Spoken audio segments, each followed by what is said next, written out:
Hey everybody, this is Rob Essler. I am going to take you through a short introduction to the pure data for processing library that I just created.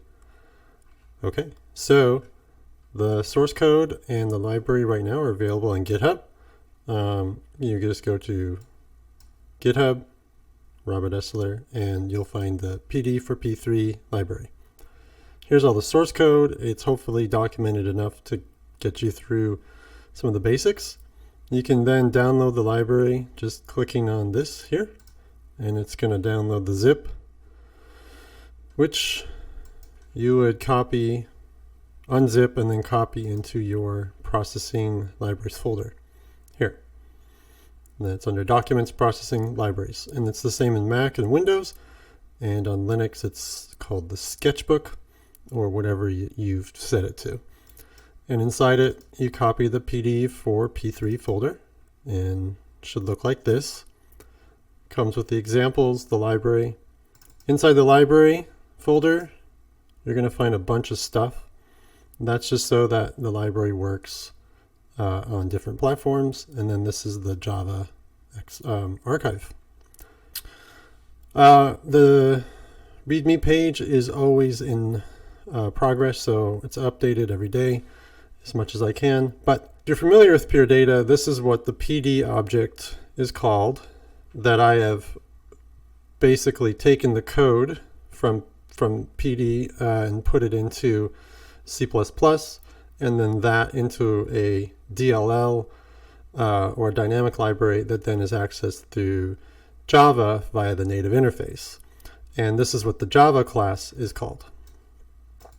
So basically, it's all of the signal processing objects that are necessary to get high-level audio, filtering, sound file reading, all that kind of stuff is in FFT, all that kind of stuff is in this library. So anything that you normally do with signals in pure data can be done in pure data for processing. There's also a few utility classes that, just to save you a little bit of math, these are inherited from the superclass PD master. And that's kind of for your reference. Now I'm just going to kind of show you how to get started. So I'm going to go over to PD, and I have a blank canvas. And if you've never used PD, then stop right now, download it, go to the help browser, and start going through the examples. So I would start from the very beginning. What I'm going to do right now is just show a basic signal. So I'm going to create an oscillator in PD, set the frequency to 200.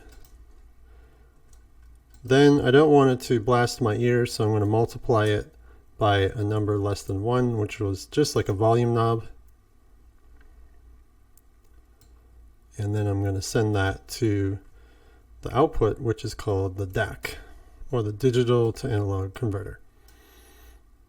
And some stereo, I'll put it in both inlets. So you're kind of seeing this is a signal flow visual programming paradigm that PD has, or Miller-Puckett has created. And there we go.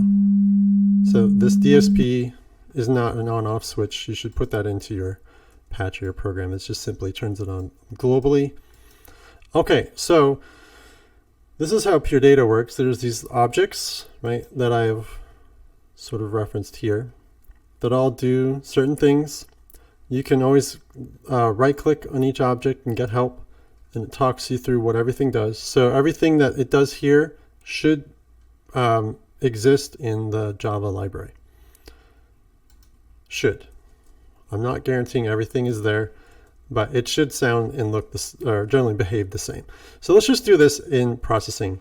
So now that if you've downloaded the library and installed it to your libraries folder, you can open up processing, and you'll get an empty sketch, and you should get the under contributed libraries, PD for P3 should have all of the examples I've created, and these are growing by the day. You can, if you want to start from scratch, you can use the dummy template, which just this gives you everything that's necessary for your patch to access the library, and it kind of talks you through what has to be there in order for it to work. It's a little bit different than other processing audio libraries, so if you're really used to those, it's going to behave slightly differently. But hopefully by the end of this, you get a sense of why it does that, and hopefully it works better for you, or if it doesn't, then use another library. Great. So you can either start with that, or you can open up a similar example that fits what you're trying to do. But I'm just going to use the dummy, and I'm going to copy it and just put it into a new sketch so I can freely go through it. And let's just talk about the processing side of things first. In order for you to get the library, you have to import it. This is the import statement. So it's PD++, right? That's pretty standard import. You need to declare a PD object. So I just recommend calling it PD. And then you need to eventually make a class, which could be in another, it could be in a tab if you like to work that way, that extends the PD algorithm. And that's kind of what is getting called on the audio callback side, which is right now it's Java Sound, or it could also work with port audio.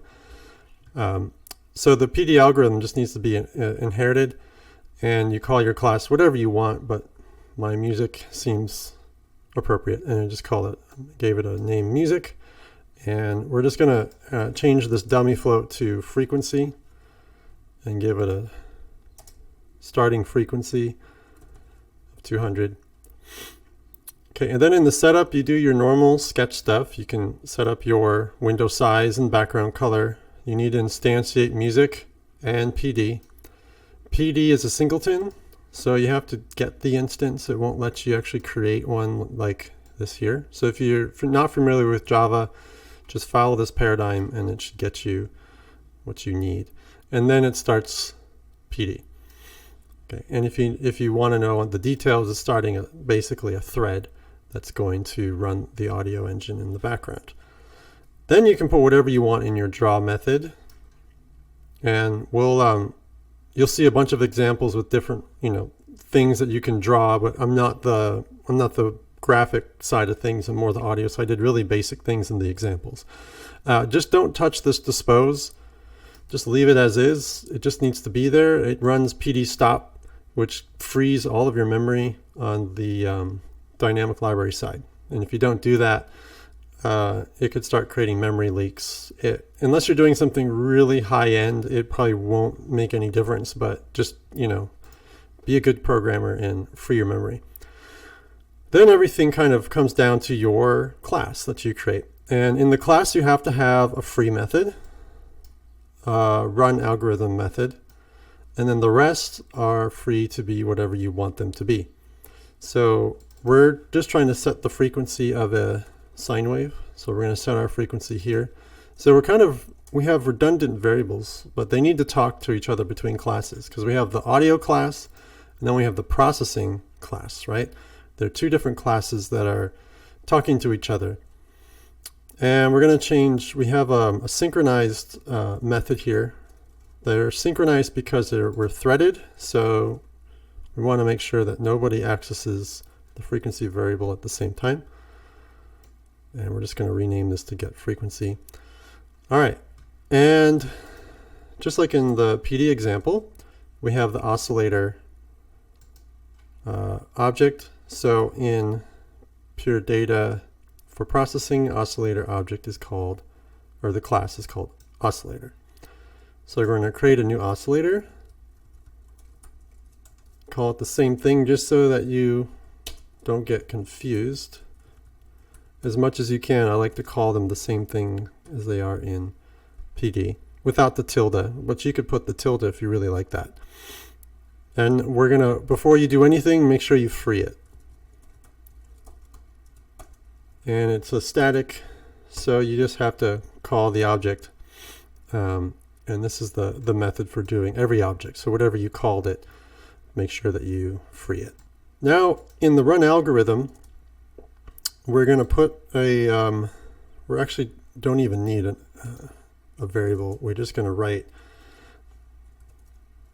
straight to the output, just like we did. So we're going to run OSC perform. So the DSP method for every class is called perform.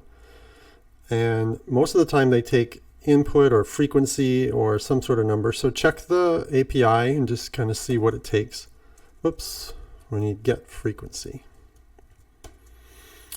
But it's called perform for legacy reasons. In all of the PD code, Miller has written the DSP function as perform. So I kept it the same so that it just has that legacy quality to it. Instead of play, or some people have, what's the other one? Processing or processor, process, something like that. It's the same thing as in any of those. So perform is just the legacy. And we had in our PD patch OSC 200 multiplied by 0.5 and send it to the DAC. So let's do that. So in Codeland, you don't need a object called star tilde. You just multiply by 0.5.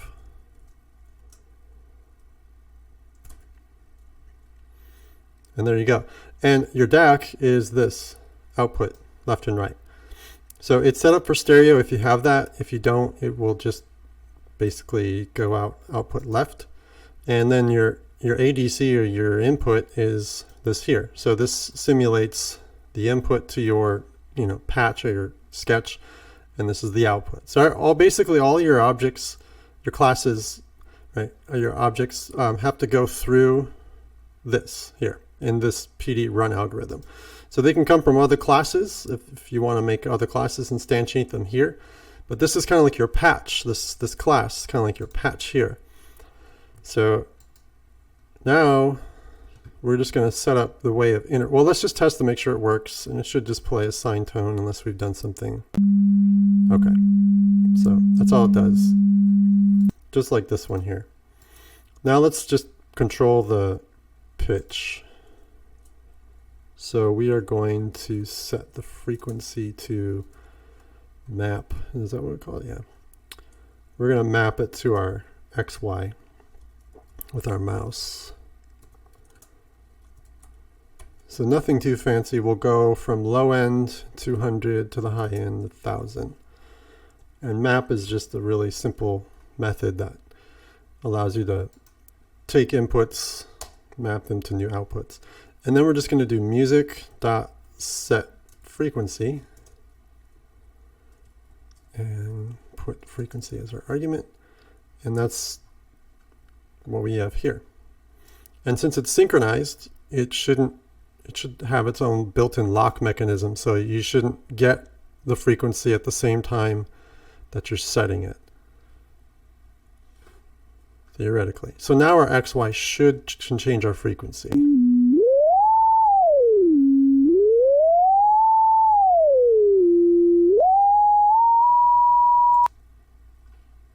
So what if we wanted more than one oscillator?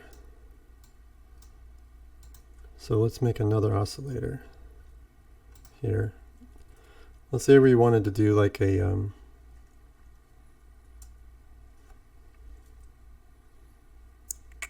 I don't know, something fun.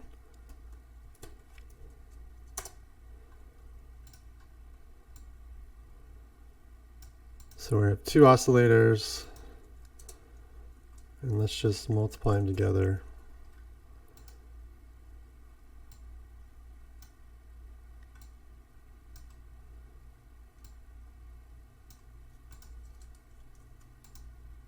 So the first one will control this oscillator, and then we're going to multiply that one by some number. Let's say it twice the frequency there. All right, actually, let's just do, no, that's fine. We can do twice. And turn on audio processing.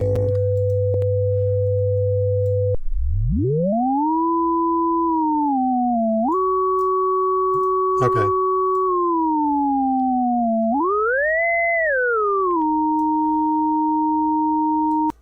Basically, it's ring modulation. So how do we do something like that? Well, we just make another oscillator, just like we did. We'll just call oscillator 2 to be precise. And let's free it.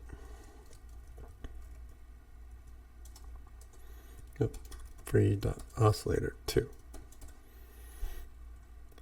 Okay, so now all we have to do is put that little bit in here.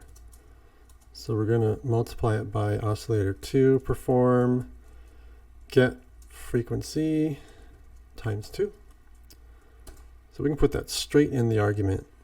Now it's getting a little long, right inside there.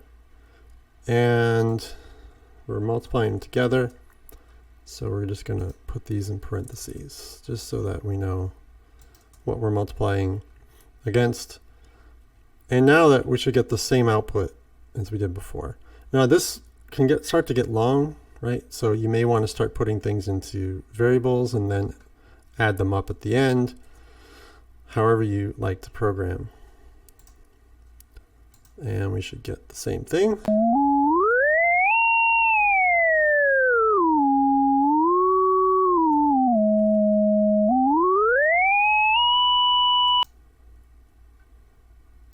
Okay, so everything needs to go inside the run algorithm. And if you want to hear it, it has to go eventually. The numbers have to get to output left and right. If you want to use your input, reference these inside your algorithm, and then eventually they have to get to your output. Anytime you want to synchronize between the main thread, which would be the processing thread, to the audio thread, we're going to use a synchronized method. So just add synchronized in front of it. It won't break if you forget. It may never ever actually happen, or it could totally freeze. It just depends on how your operating system deals with things like that, and if they ever do try to access the same variable at the same time. So since this method is being called here, right, accessing this variable, and we are getting that same variable here, we want to just put the lock on it, the synchronized lock, just to be on the safe side. It's called thread safety, and it will just hopefully never ever need to lock or freeze your computer or anything like that. So you just keep making getters and setters as you need them and calling them inside of your run algorithm. Keep making objects as you need them. So you can now go to the help in PD. If you don't know what to do, you can try some of the audio examples. And so I have a good example of this one. And you can look at it and you can try to emulate it. You can look at all the different parts of it. So you can try to emulate a patch like this. Pitch shifter.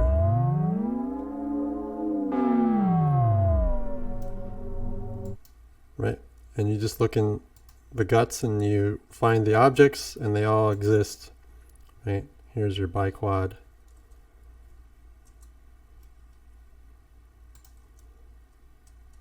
Where'd it go? Here. Phasor, cosine, all those exist. Cosine, phasor. One note, pro tip, don't use the built-in cosine with math. It's much slower. Just use this cosine or the sine. For that matter, don't do anything with math in Java. So unless you're doing math on its own, don't like do, I don't know if this is going to work, but like don't do whatever. Don't do that and try to run it through here. Now you could, and it probably would be fine, but this is really slow. Even in native Java, it's slow, even though this is, talking to a dynamic library, getting a number and calling it back. It's still much faster to run that cosine, this one, than it is to run a native cosine for audio purposes. Now you can do it and it probably will work, but you're going to you start doing it a lot, it's going to probably start to overload your processor. I don't know. It might not. Maybe it's fine. You can literally just ignore my entire library and you can just write whatever numbers you want to your output. You don't have to use oscillator. This is just, it's there to help you try to create your own audio algorithms. And it's doing so in a quite efficient way because this is Miller-Puckett's code. It's legacy. It's been active for over almost 30 years. So it's pretty good. It probably works, very efficiently, and it's been well tested. If you have any questions, contact me. My email is robert@urbanstew.org, urbanstew, STEU.org. And you can, if you have any questions, or you can just put an issue through the GitHub, and I will find it. And you can, if you have any problems with the library, I would like to know. So that's the basics of the PD for processing library. I hope it works for you. If not, send me an issue. Otherwise, I'm very excited to see what people might do with this. Thanks for watching.